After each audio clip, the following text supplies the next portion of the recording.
बाबा, आप रुक जाइए, मौसम बहुत ज्यादा खराब है। मुझे तो समझ नहीं आ रहा, ये दिन पर दिन मौसम खराब होता जा रहा है। अगर ऐसे ही चलता रहा तो मजदूरी नहीं कर पाऊंगा और घर में खाने को एक दाना तक नहीं आ पाएगा। तभी बहुत तेज आंधी तूफान चलता है।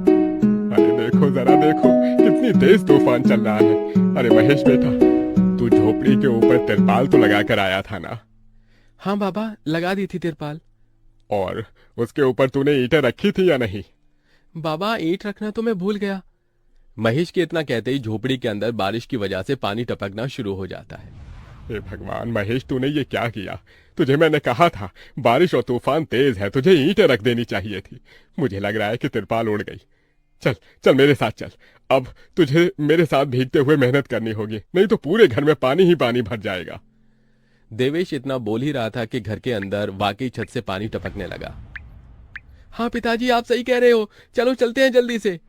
दोनों बाप बेटा बारिश में बाहर निकलते हैं और झोपड़ी की छत पर तिरपाल को सही से लगाना शुरू कर देते हैं। अरे बेटा, ईंट को अच्छे से रखना, कहीं ईंट गिर न जाए। ठीक है पिताजी, सही सही रखूंगा। महेश इतना कहकर अच्छे से ईंट से तिरपाल को दबाने लगता है, जिससे छत ढक जाती है और झोपड़ी में पानी टपकना बंद हो जाता है। लेकिन इसी के चलते हुए बेचारे दोनों के दोनों बहुत बुरी तरह भीग जाते हैं। अरे चलो बेटा, बहुत ठंड हो रही है, बाहर घर में चलते हैं।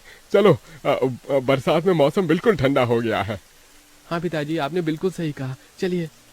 जब दोनों बाप बेटा घर के अंदर आ जाते हैं तो मेघा उन्हें सूखा कपड़ा देती है और अपना शरीर पोंछने के लिए कहती है।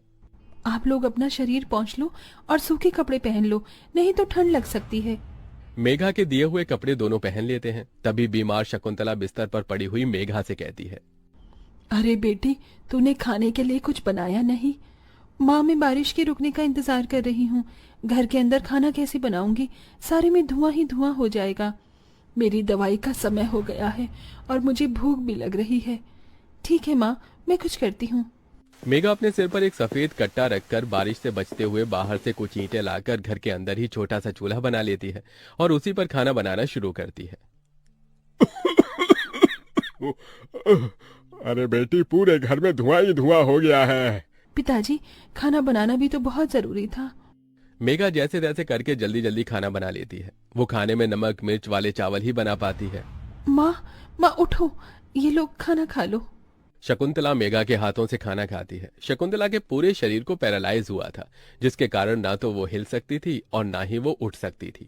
मेरी प्यारी बेटी, इतनी कम उम्र में तेरे ऊपर कितनी जिम्मेदारी आ गई। हम गरीबों का कुछ नहीं हो सकता है। इस गरीब झोपड़ी के अंदर हम कैसे कैसे दिन देखते हैं।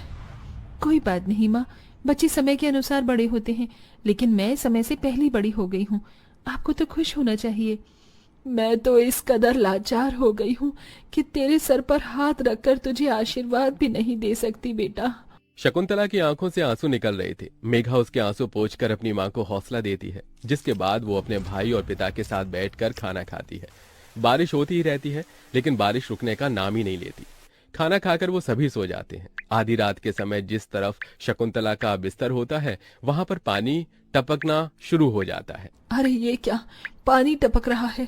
मेघा, मेघा, लगता है सो गई। अब मैं क्या करूं? ये पानी तो धीरे धीरे टपकता ही जा रहा है। शकुंतला रात भर अपने ऊपर टपकते हुए पानी को ऐसे ही झेलती रहती है, जिसकी वजह से सुबह तक उसके पूरे शरीर में बुखार फैल जाता है। अरे, अरे ये क्या माँ, आपको तो बहुत ही बुखार हो गया है। रात भर ये झोपड़ी की छत टपकती ही रही। मैंने तुम्हें उठाने की कोशिश की, लेकिन तुम्हारे तक आवाज नहीं गई। ये सुनकर मेघा को बहुत अफसोस होता है। वो सूखे कपड़ों पर अपनी माँ को सहारा लगाकर लिटा देती है और उनके कपड़े भी बदल देती है। लेकिन तभी अचानक से गांव में बाढ़ आ जाती है। अरे अरे ये क्या हो, यहाँ तो पानी भर रहा है। अरे लगता है गांव में बाढ़ आ गई है। अरे हम लोग क्या करें? अरे बेटा महेश, अरे भाई, अपनी माँ को कंधे पर उठा, नहीं तो हम सभी बह जाएंगे। अरे पानी में कोई जुगाड़ करता हूँ बेटा। देवेश फौरन घर के बाहर जाता है। जहां वो आसपास देखता है, उसे एक रेडी दिखाई देती है। देवेश उसे लेकर आता है, जिस पर शकुंतला को लिटा देता है। अरे चारों तरफ पानी ही पानी हो रहा है, हमें अब यहाँ से जाना होगा, नहीं तो पानी में हम डूब जाएंगे।